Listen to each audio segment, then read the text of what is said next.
আসসালামু আলাইকুম, সবাইকে স্বাগত জানাচ্ছি বিডি দর্পণে। আপনাদের সাথে আছি আমি ফাহাদিয়া মিতু।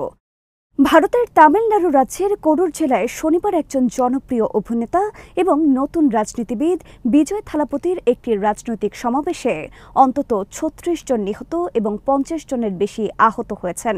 এই হতাহতের ঘটনায় দেশজুড়ে শোকের ছায়া নেমেছে এবং রাজ্যের রাজনৈতিক অঙ্গনে উদ্বেগ সৃষ্টি করেছে।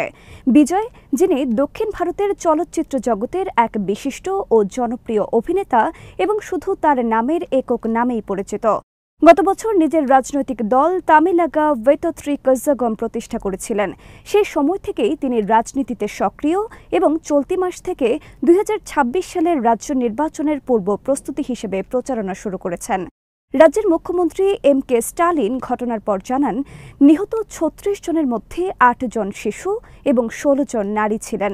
সমাবেশটি কোডুর জেলায় অনুষ্ঠিত হয় এবং সেখানে প্রচুর মানুষ সমবেত হয়েছিল। স্থানীয় আইনসভা সদস্য সেন্টিল বালাসি সাংবাদিকদের জানান, স্টেমপেড বা ভিড়ের চাপের কারণে কমপক্ষে ৫৮ জন হাসপাতালে ভর্তি হন।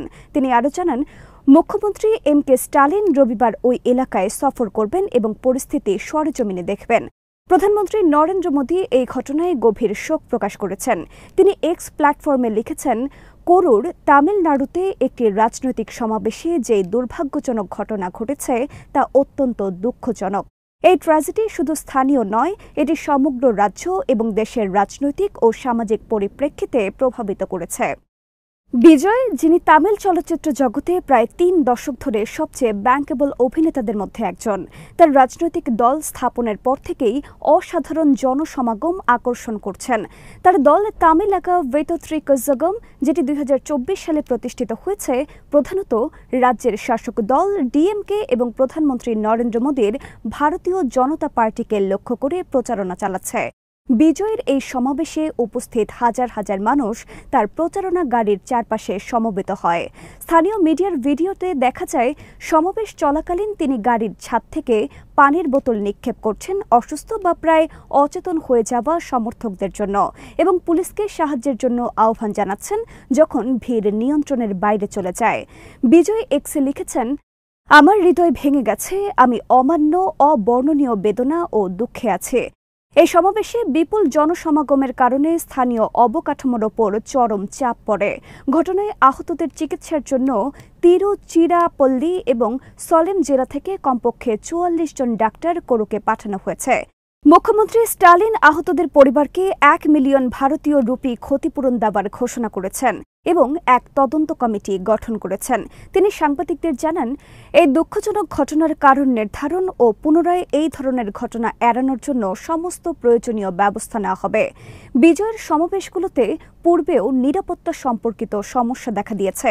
গত বছরের অক্টোবর মাসে তার রাজনৈতিক দল প্রতিষ্ঠার পর প্রথম সমাবেশে অন্তত ৬ জনের মৃত্যুর খবর সংবাদ মাধ্যমে প্রকাশিত হয়েছিল। পুলিশ বিভিন্ন বিধিনিষেধ আরোপ করেও, যেমন কনভয়ের আকার সীমিত করা এবং সমাবেশের স্থান পরিবর্তন, কিন্তু বিশাল জনসমাগম স্থানীয় অবকাঠামোর সীমা ছাড়িয়ে যায়। স্থানীয়রা জানিয়েছেন, সমাবেশের দিন ভিড়ের কারণে স্থানীয় রাস্তা, ট্রাফিক ব্যবস্থা এবং জরুরি সেবা ব্যবস্থাপনায় বিশাল চাপ সৃষ্টি হয়। উপস্থিত জনগণের মধ্যে অনেকেই হঠাৎ করে অচেতন হয়ে পড়ে এবং আশেপাশের মানুষদের সাহায্যের চেষ্টা করেও পরিস্থিতি নিয়ন্ত্রণের বাইরে চলে যায়। অনেক ভিডিওতে দেখা যায়, জনসমাগম এতটাই ঘন হয়ে গেছে যে পুলিশ বা সুরক্ষা কর্মীদের পক্ষে দ্রুত ব্যবস্থা গ্রহণ করা কঠিন হয়ে পড়ে। রাজ্য সরকারের পক্ষ থেকে আহতদের দ্রুত হাসপাতালে স্থানান্তর এবং চিকিৎসা নিশ্চিত করার জন্য জরুরি ব্যবস্থা গ্রহণ করা হয়েছে। স্থানীয় হাসপাতালগুলোতে অতিরিক্ত শয্যা, মেডিকেল সরঞ্জাম এবং মেডিকেল স্টাফ মোতায়েন করা হয়েছে। সংবাদ মাধ্যমের রিপোর্ট অনুযায়ী সমাবেশের পর রাজ্যের অন্যান্য জেলা থেকেও ডাক্তার ও নার্সদের সাহায্যের জন্য পাঠানো হয়েছে। বিজয়ের রাজনৈতিক দল তামিলাগা ভেতোথ্রি কজ্জাগম যেহেতু নতুন এবং ভোটের আগে প্রচারণা চালাচ্ছে, তাই তার সমাবেশগুলোতে মানুষের উপস্থিতি অত্যন্ত বেশি। এই পরিমাণ মানুষের সমাগম বিশেষত নগর ও গ্রামীণ এলাকায়, যেখানে পর্যাপ্ত জনসংখ্যা সামলানোর অবকাঠামো নেই, নিরাপত্তা ঝুঁকি বাড়িয়ে দেয়।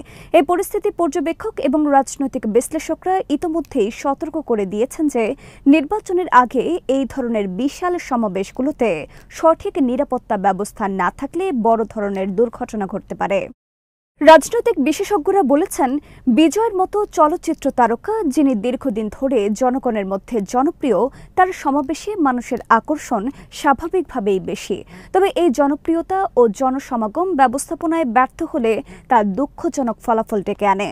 এমনকি স্থানীয় প্রশাসনও পূর্বের ঘটনার শিক্ষার আলোকে বিভিন্ন পদক্ষেপ নিয়েছিল, কিন্তু সাম্প্রতিক সমাবেশের ভিড়ের মাত্রা এবং জনসংখ্যার ঘনত্বের কারণে তা যথেষ্ট ছিল না। স্থানীয় জনগণ জানিয়েছেন, সমাবেশ চলাকালীন পরিস্থিতি ক্রমবর্ধমান অপ্রতিরোধ্য হয়ে উঠেছিল। কেউ কেউ হঠাৎ করে ধাক্কা খেয়ে পড়ে যাচ্ছিলেন, অন্যরা চাপের কারণে শ্বাসকষ্ট ও আহত হচ্ছিলেন।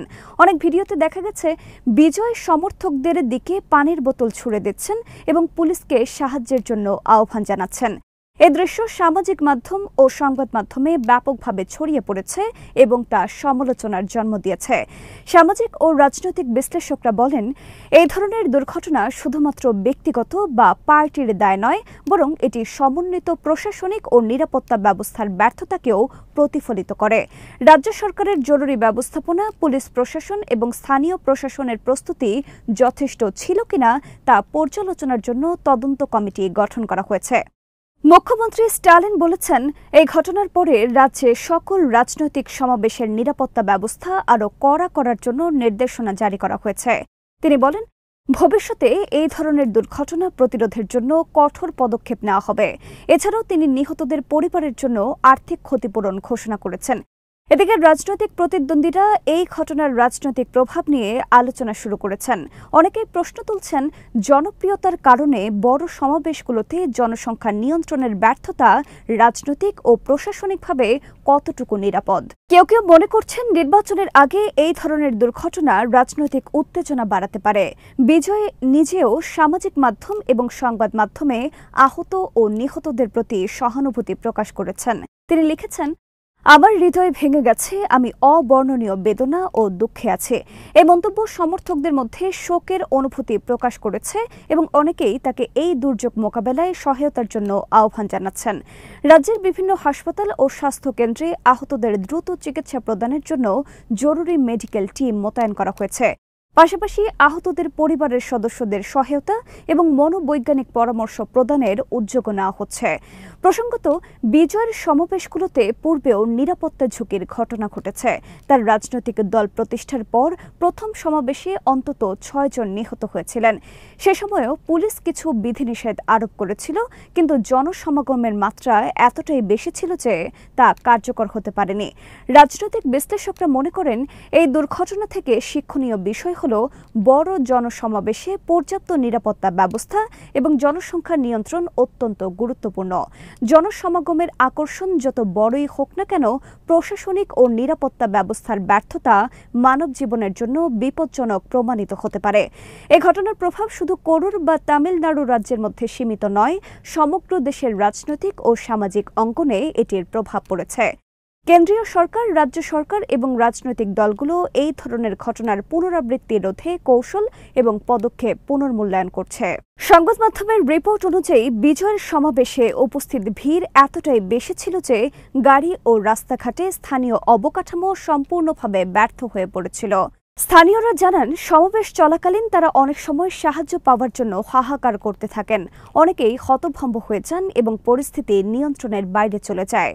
রাজনৈতিক বিশেষজ্ঞরা মনে করছেন, বিজয়ের মতো চলচ্চিত্র তারকা নেতাদের সমাবেশে জনসমাগমের আকর্ষণ স্বাভাবিক, তবে সঠিক নিরাপত্তা ব্যবস্থা না থাকলে তা দুঃখজনক ফলাফল ডেকে আনে। এই ধরনের দুর্ঘটনা ভবিষ্যতে প্রতিরোধের জন্য পর্যাপ্ত নিরাপত্তা পরিকল্পনা এবং জনসংখ্যা নিয়ন্ত্রণ প্রয়োজন। পরিশেষে বলা যায়, করুরের এই ঘটনা শুধু একটি রাজনৈতিক সমাবেশের দুর্ঘটনা নয়, বরং এটি প্রশাসনিক, নিরাপত্তা এবং জনসমাগম ব্যবস্থাপনার ব্যর্থতার একটি গুরুত্বপূর্ণ শিক্ষা। বিজয়, তার রাজনৈতিক দল এবং রাজ্য প্রশাসন এখন এই ঘটনার পরিপ্রেক্ষিতে পরবর্তী পদক্ষেপ গ্রহণ করছে, যাতে ভবিষ্যতে এই ধরনের বিপর্যয় এড়ানো যায় এবং মানুষের জীবন সুরক্ষিত থাকে। আজ এখানেই শেষ করছি। সবাই ভালো থাকুন, সুস্থ থাকুন আর দেখতে থাকুন বিডি দর্পণ।